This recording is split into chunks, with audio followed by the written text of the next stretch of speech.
what we have here is a Nintendo DS Lite, Game Boy cartridge, Pokemon Emerald, sorry, I already just did that one. We've got here Pokemon Ruby. Right, an authentic cart, by the way. You can probably see the little thing there. Not so sure. Who cares? We know it's legitimate. I know it's legitimate. So pop it in. Get ready to game some beautiful Pokemon Ruby on a greasy controller. Excuse me, greasy DS. And the internal battery has run dry. Uh-oh. What does that mean for us? Well, nothing much, really. Guess we can fix it. So popping out the cartridge, we need one of those CR cell button batteries. This thing's a little too small for its job, but this was intended for a different Nintendo device. That's okay. So slide that off, open it up, and there we go. Oh wow, that's actually kind of delightful. The color's even the same with a red battery. So we can see that it's, alright. It looks, it's got clean solder work. This must be the original battery, but this battery's coming off, and so we need one of those batteries. Oh, there it is. It's in the case. There we go. So we need one of these batteries. This is my last one. Just rip it open somehow. And there we go. There's a fresh battery. So this is a lithium ion cell CR1616 battery. 3 volts. Volts are important. Yeah. So with button cell batteries, the positive is on the top. Camera, come on. The positive is on the top and the negative is on the bottom. And as you can see here, the bottom's facing up. You can tell because like the top's flat and always has like the logos and stuff. And the button's like, the bottom is like a button. Oh, there we go. Yeah, this one even says negative. This must be factory battery. It's somewhat unsatisfying to dismantle like OEM stuff, but if it doesn't work, it doesn't work, right? And there's also always satisfaction in fixing stuff, so that's why we're changing the battery out. The camera probably won't be able to pick it up, but this is the negative pole and this is the positive. So that means this battery has to be flipped over like that. But because of this little bracket right there, that little angle, we have to find a different way. So logically, the negative needs to come here. It either needs to face it like that or like that. And we're not gonna bend it that way, so we'll do it like that. Trying to not burn myself in the process is not good. So what I'm doing now is I'm using these fingers to lightly pry up from the board, like a crowbar, I suppose. There we go. While I heat up the solder nice and carefully so that it's off the board. Alright, work on this one. Alright, it's warming up. Oh, come on. There we go. We got it off. So, I'm just gonna reheat. First, I'm gonna cool this off with my breath. Careful not to get spit on it and stuff. Could probably just wait it out, but I'm impatient and I'm kind of, it's probably not necessary to blow it on it either, but I don't want it to overcook. So I've got here some solder. So I'm just gonna carefully not fry the chips and apply some more to the terminals. Trying careful not to get any more on it. Anything else.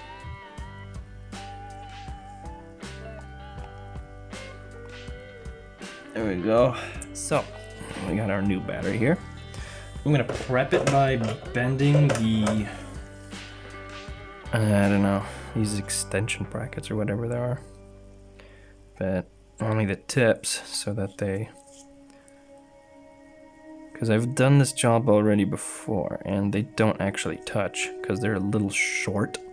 So you have to bend it a little extra to get it into place. Right, there we go. Because you don't want it resting on the chip either. I don't think it's going to do anything, but in case of exceeding warmth, it might damage the chip that it's sitting on top of.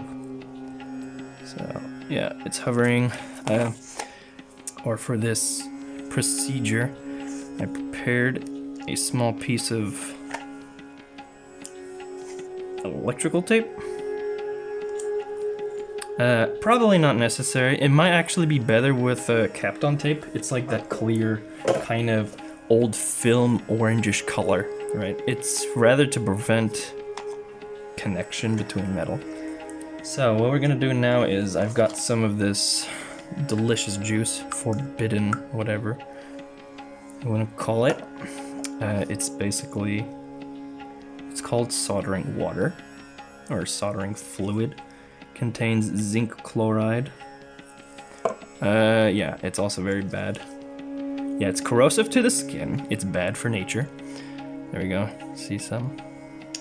Focus. Yeah, there you go. Corrosive to skin, so that's also why I'm wearing gloves. I'm gonna prep these metal things with it. Yeah, I just like got rid of it now. I probably should work on that first. So, just applying some of that liquid on there. Basically, what should happen is, after I apply some soldering metal, some zinc, whatever, to, the tip's not holding it pretty well, that's not good. There you go. So I'm applying some of that metal there onto the tip, and basically, is that right then? Yeah, that's the right one.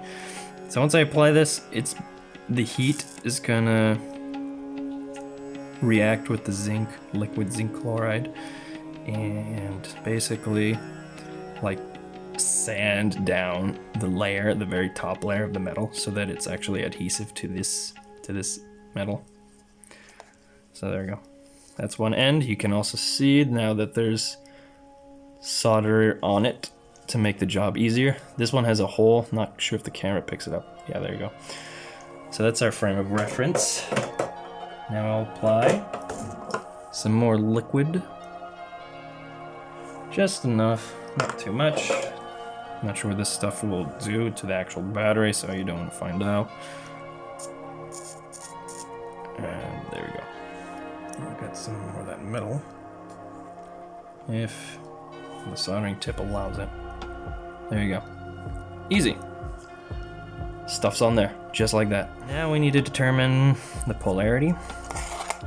So as we said, plus is here. It even says it on the board.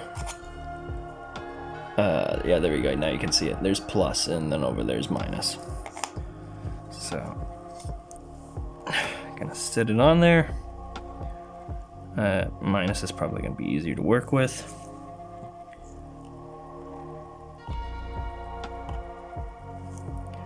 Just heat it up, melt it. Hopefully it combines. It didn't. Try again. There we go. That looks better. Checking to see if there's any more connection anywhere else. Should be good. There's not enough soldering metal here, so pull a little extra. Oh no, that's not good. That's gonna be a harder job, but I think I can pull it off.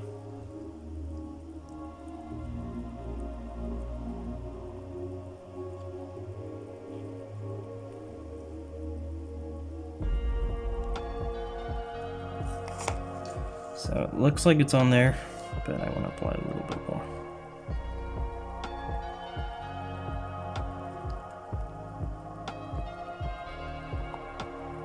There we go. Just enough so that the job's easier. Make sure you're also working in a well-ventilated area. Oh jeez, that's very hot.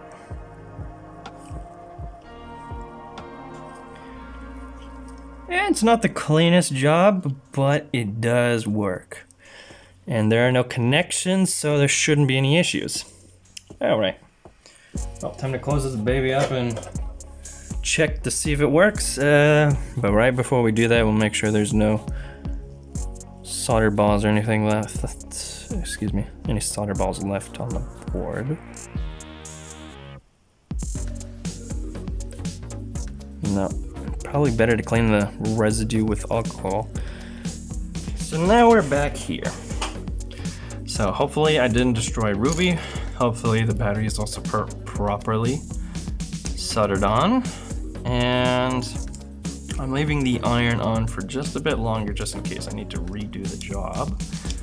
Not good for the iron, but hey, better than waiting for 2,000 years since I'm impatient. Screw it back in.